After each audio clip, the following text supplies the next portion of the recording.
Okay, so when it comes to Tableau, as I'm looking at income, we're gonna go ahead and right click our income column, or two-finger click, create bins, and let's say I wanted to see like 5,000 bins, and say okay. For you, honestly, you might not need that many bins, um, but as I've been just working on these tutorials, I'm seeing that we may need more and more bins.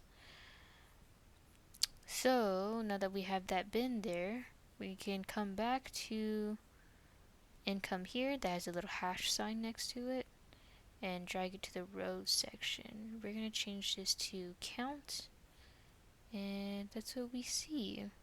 The reason why I don't leave it at sum is because it seems like it might not be correct. Although it does show, and at least I guess in a sense it shows us our shape, um, because it's a sum, this income number isn't correct. So a count seems to be what is most correct. However, this might not be the best example. Another one I was looking at is the debt to income ratio.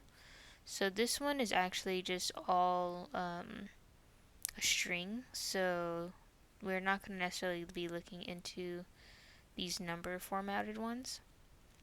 However, to do a debt to income ratio, I just drag and drop the column, drag and drop to rows, and actually convert the rows to a measure, which is a count. And that's our histogram, which matches a bit of what we saw in our histogram in Python. So hopefully this helps. I also just got the tutorial from somewhere on YouTube.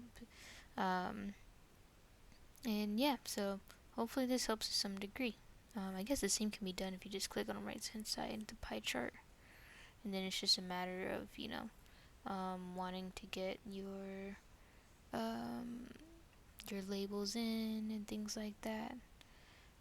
But, you always have the hovering item as well, depending on how we implement this into our presentation. We may or may not get the opportunity to select these and show the label. But, yeah. So that's Tableau.